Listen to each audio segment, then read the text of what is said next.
Ano Bíblico 2022. Hoje, 5 de maio. 1 Crônicas, capítulo 13. O retorno da arca. Depois de consultar todos os seus oficiais, os comandantes de 1000 e de 100, Davi disse a toda a Assembleia de Israel: Se vocês estão de acordo e se esta é a vontade do Senhor, o nosso Deus, enviemos uma mensagem aos nossos irmãos em todo o território de Israel e também aos sacerdotes e aos levitas que estão com eles em suas cidades para virem unir-se a nós. Vamos trazer de volta a arca do nosso Deus, pois não nos importamos com ela durante o reinado de Saul. Toda a Assembleia concordou, pois isso pareceu bom a todo o povo. Então Davi reuniu todos os israelitas, desde o rio Sior, no Egito, até Lebo-Hamate, para trazerem de Kiriat Jearim a arca de Deus. Davi e todos os israelitas foram a Baalá, que é Kiriat Jearim, em Judá, para buscar a arca de Deus, o Senhor que tem o seu trono entre os querubins, a arca sobre o qual o seu nome é invocado. Da casa de Abinadab, levaram a arca de Deus num carroção novo, conduzido por Uzá e Aiô. Davi e todos os israelitas iam dançando e cantando com todo vigor diante de Deus, ao som de harpas, liras, tamborins, símbolos e cornetas. Também chegaram à eira de Quidom. Uzá esticou o braço e segurou a arca, porque os bois haviam tropeçado. A ira do Senhor acendeu-se contra Uzá, e ele o feriu por ter tocado na arca. Uzá morreu ali mesmo, diante de Deus. Davi ficou contrariado porque o Senhor, em sua ira, havia fulminado Uzá. Até hoje, aquele lugar é chamado Pérez Uzá. Naquele dia, Davi teve medo de Deus e se perguntou: como vou conseguir levar a arca de Deus? Por isso desistiu de trazer a arca para a cidade de Davi. Em vez disso, levou para a casa de Obed-Edom, de Gate. A arca de Deus ficou na casa dele por 3 meses, e o Senhor abençoou sua família e tudo o que possuía. 1 Crônicas, capítulo 14. O palácio e a família de Davi. Hirão, rei de Tiro, enviou a Davi uma delegação que lhe trouxe toras de cedro e também pedreiros, carpinteiros para construírem um palácio. Então Davi teve certeza de que o Senhor o confirmara como rei de Israel e que estava fazendo prosperar o seu reino por amor de Israel, seu povo. Em Jerusalém, Davi tomou para si mais mulheres e gerou mais filhos e filhas. Estes são os nomes dos que lhes nasceram ali: Samua, Sobabe, Natã, Salomão, Ibar, Elisua, Elpalete, Nogá, Nefeg, Jafia, Elisama, Beliada, Elifelete. Davi derrotou os filisteus. Quando os filisteus ficaram sabendo que Davi tinha sido ungido rei de todo Israel, foram com todo o exército prendê-lo, mas Davi soube disso e saiu para enfrentá-los. Tendo os filisteus invadido o vale de Refaim, Davi perguntou a Deus: devo atacar os filisteus? Tu os entregarás nas minhas mãos?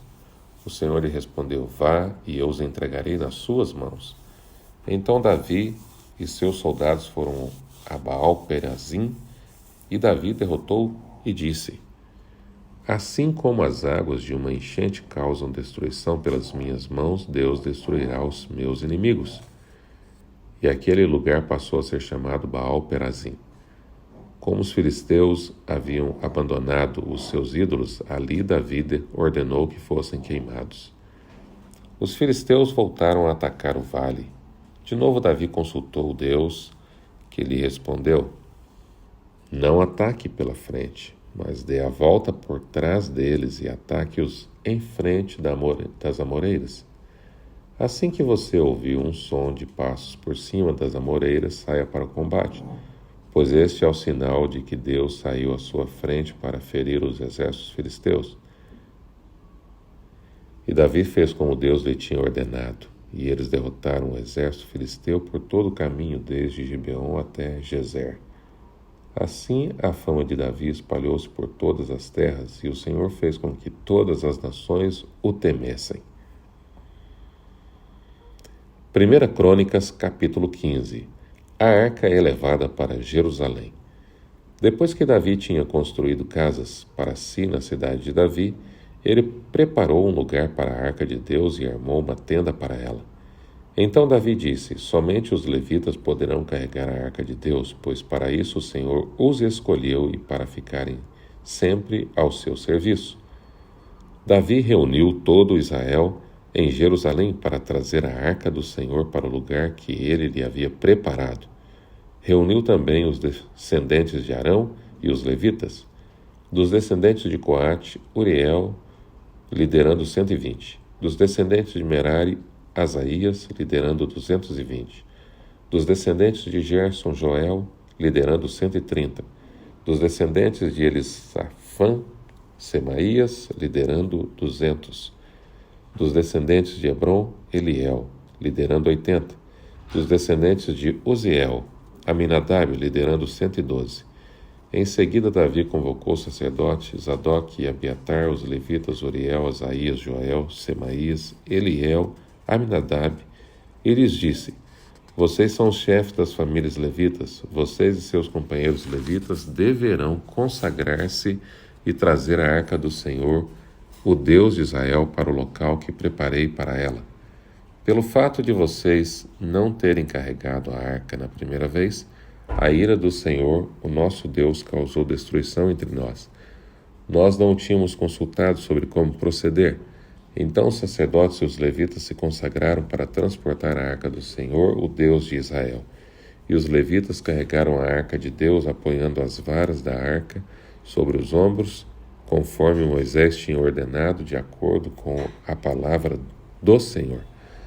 Davi também ordenou aos líderes dos levitas que encarregassem os músicos que havia entre eles de cantar músicas alegres, acompanhados por instrumentos musicais, liras, harpas e símbolos sonoros.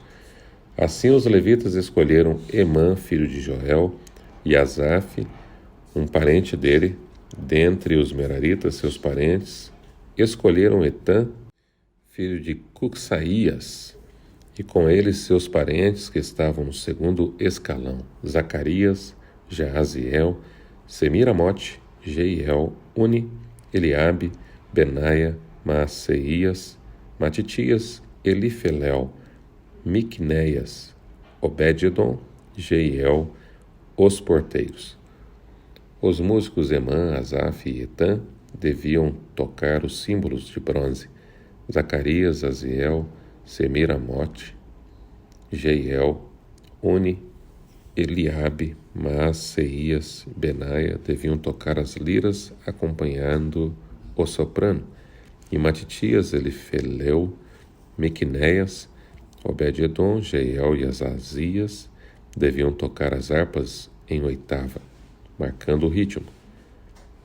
Quenanias, o chefe dos levitas, ficou encarregado dos cânticos. Essa era a sua responsabilidade, pois ele tinha competência para isso. Berequias e Elcana seriam porteiros e deveriam proteger a arca. Os sacerdotes Ebanias, Josafá, Natanael, Amazai, Zacarias, Benaia e Eliezer deviam tocar as cornetas diante da arca de Deus. Obed-edom e Jeias também deviam ser porteiros e vigiar a arca. Assim, com grande festa, Davi e as autoridades de Israel, os líderes dos batalhões de 1000, foram buscar a arca da aliança do Senhor que estava na casa de Obed-edom. Como Deus havia poupado os levitas que carregavam a arca da aliança do Senhor, 7 novilhos e 7 cordeiros foram sacrificados. Davi vestia um manto de linho fino, como também todos os levitas que carregavam a arca, os músicos Quenanias, chefe dos músicos. Davi vestia também o colete sacerdotal de linho. E o Israel acompanhou a arca da aliança do Senhor alegremente ao som das trombetas, cornetas, símbolos, ao toque de liras e de harpas. Quando a arca da aliança do Senhor estava entrando na cidade de Davi, Mical, filha de Saul, observava de uma janela. E aconteceu que, ao ver o rei Davi dançando e celebrando, ela o desprezou em seu coração. 1 Crônicas, capítulo 16. Eles trouxeram a arca de Deus e a colocaram na tenda que Davi lhe havia preparado, e ofereceram holocaustos e sacrifícios de comunhão diante de Deus. Após oferecer os holocaustos e os sacrifícios de comunhão, Davi abençoou o povo em nome do Senhor e deu um pão, um bolo de tâmaras e um bolo de uvas a cada homem e a cada mulher israelita. Davi nomeou alguns dos levitas para ministrarem diante da arca do Senhor, fazendo petições, dando graças e louvando ao Senhor, o Deus de Israel. Desses, Asaf era o chefe, Zacarias vinha em seguida, e depois Jeiel, Semiramote, Jeiel, Matitias, Eliabe, Benaia, Obed-edom e Jeiel. Eles deviam tocar lira e harpas, enquanto Asaf tocava os símbolos. O sacerdote Benaia e Jaziel deviam tocar diariamente as trombetas diante da arca da aliança de Deus. O salmo de gratidão de Davi. Foi naquele dia que pela primeira vez Davi encarregou Asaf e seus parentes de louvarem o Senhor com salmos de gratidão. Deem graças ao Senhor, clamem pelo seu nome, divulguem entre as nações o que ele tem feito, cantem para ele, louvem-no, cantem todos os seus atos maravilhosos. Gloriem-se no seu santo nome, alegrem-se o coração dos que buscam o Senhor. Olhem para o Senhor e para a sua força. Busquem sempre a sua face, lembrem-se das maravilhas que ele fez, dos seus prodígios e das ordenanças que pronunciou. Ó descendentes de Israel, seu servo, ó filhos de Jacó, seus escolhidos, ele é o Senhor, o nosso Deus, seu domínio alcança toda a terra. Para sempre ele lembra da sua aliança, da palavra que ordenou para 1000 gerações, da aliança que fez com Abraão, do juramento que fez a Isaque, que confirmou para Jacó como um decreto e para Israel como aliança eterna, dizendo: a vocês darei a terra de Canaã, a herança que possuirão. Quando eles ainda eram poucos, muito poucos, sendo estrangeiros nela, e vagueando de nação em nação, de um reino a outro, ele não permitiu que ninguém os oprimisse. Por causa deles, repreendeu reis, ordenando: não maltratem os meus ungidos, não façam mal aos meus profetas. Cantem ao Senhor todas as terras, proclamem a sua salvação dia após dia, anunciem a sua glória entre as nações, seus feitos maravilhosos entre todos os povos, pois o Senhor é grande e muitíssimo digno de louvor. Ele deve ser mais temido que todos os deuses, pois todos os deuses das nações não passam de ídolos, mas o Senhor fez os céus. O esplendor e a majestade estão diante dele. Força e alegria na sua habitação. Deem ao Senhor, ó famílias das nações, deem ao Senhor glória e força. Deem ao Senhor a glória devida ao seu nome. Tragam ofertas e venham à sua presença. Adorem ao Senhor no esplendor da sua santidade. Tremam diante dele todas as nações. Firmou o mundo, e este não se abalará. Que os céus se alegrem e a terra exulte. E diga-se entre as nações: o Senhor reina. Ressoe o mar e tudo que nele existe. Exultem os campos e tudo que neles há. Então as árvores das florestas cantarão de alegria, cantarão diante do Senhor, pois ele vem julgar a terra. Rendam graças ao Senhor, pois ele é bom. O seu amor dura para sempre. Clamem: salva-nos, ó Deus, nosso Salvador. Reúne-nos e livra-nos das nações, para que demos graças ao teu santo nome e façamos do teu louvor a nossa glória. Bendito seja o Senhor, o Deus de Israel, de eternidade a eternidade. Então todo o povo exclamou: Amém, e louvado seja o Senhor. Davi deixou Asaf e seus parentes diante da arca da aliança do Senhor para lhe ministrarem regularmente, de acordo com as prescrições para cada dia. Também deixou Obed-edom e seus 68 parentes para ministrarem com eles. Obed-edom, filho de Jedutum, e também Osá, foram porteiros. Davi deixou o sacerdote Zadok e seus parentes sacerdotes diante do tabernáculo do Senhor em Gibeon, para regularmente, de manhã e à tarde, apresentarem holocaustos no altar de holocaustos, de acordo com tudo o que está escrito na lei do Senhor, que ele deu a Israel. Com eles estavam Emã e Jedutum, e os outros designados para darem graças ao Senhor, exclamando: o seu amor dura para sempre. Emã e Jedutum eram responsáveis pelas trombetas, pelos símbolos, pelos outros instrumentos musicais para o culto. Os filhos de Jedutum foram nomeados como porteiros. Então todo o povo partiu, cada um para sua casa, e Davi voltou para casa para abençoar sua família. Abalado pela morte de Uzá, Davi temeu e disse: como trarei a minha arca de Deus? 1 Crônicas 13, verso 12. Sua preocupação era: se Deus está matando, o que vamos fazer?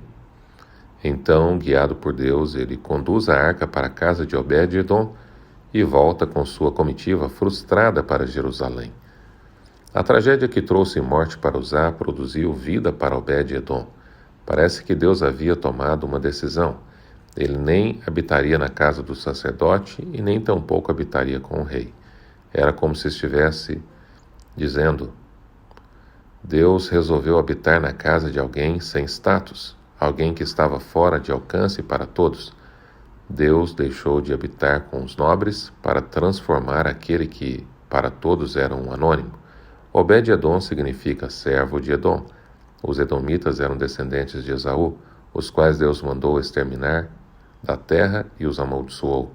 A tragédia favoreceu toda a sua casa, um exemplo de graça onde jamais houve uma perspectiva de mudança. Quando ninguém queria arriscar-se num compromisso tão radical com Deus, ele abre as portas de sua casa e decide ser o modelo que aquela nação precisava. Obed-edom teve coragem, pois qual homem que, assistindo ao funeral de alguém fulminado pela arca, o colocaria em sua casa? Obed-edom arriscou sua vida e a sua família. Enquanto Davi se preocupava em descobrir a maneira correta para trazer a arca para Jerusalém, a notícia da prosperidade de Obed-edom se estendeu por toda a cidade. Porém, Obed-edom toma uma grande decisão: deixar tudo para seguir a arca por onde quer que ela fosse, e se torna uma figura de destaque na história de Israel. Para Obed-edom, a presença de Deus era mais importante do que os milagres derramados sobre sua vida. Ele segue para Jerusalém, abandona sua residência, deixa tudo e se torna porteiro do santuário. Ele queria ficar perto da presença, mesmo que fosse pelas frestas da porta. Com o desejo de entrar mais nessa presença, ele se tornou músico. Em seguida é visto como guardião da arca e anelava por mais e mais de Deus. De guardião, ele se tornou um ministro de adoração, liderado por Asaf. De repente, um incansável adorador que era liderado por Asaf deixa de ser somente um ministro de adoração e se torna um líder de 68 pessoas. 1 Crônicas 16, 37 a 38. O mesmo Davi, que designou a arca para a casa de Obed-edom, também promoveu como homem de confiança do tesouro do santuário.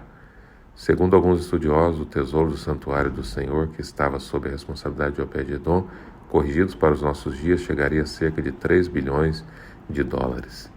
Desde aquele dia em que a arca do Senhor passou a fazer parte da vida de Obed-edom, ele jamais deixou de ser um homem ligado ao Senhor, e para cada momento vivido, um filho expressava conteúdo de sua amizade com Deus. Vejamos seus nomes: Semaías, ouvido por Jeová; Josabade, Jeová quem me deu; Joá, Jeová é meu irmão; Sacar, ordenado; Natanael, meu amigo é Deus; Amiel, existe recompensa; Issacar, portador do salário; Peuletai, salário. Toda a geração de Obed-edom foi alcançada pelo Senhor, e todos se destacaram nas páginas sagradas como valentes e de força para o ministério. Da mesma forma que muitas pessoas estão abrindo sua porta para a presença de Deus e a sua sede por Ele tem produzido mudanças generalizadas, alguns estão enveredando pelo caminho de Abinadab, não passando o temor divino aos seus filhos e permitindo que morram não somente de fome espiritual, mas literal. É tempo de buscar ao Senhor. Que Deus abençoe você e a sua família, e que a presença de Deus seja como a presença dele na casa de Obed-Edom, abençoando você, sua família e toda a sua geração. Em nome de Jesus. Amém.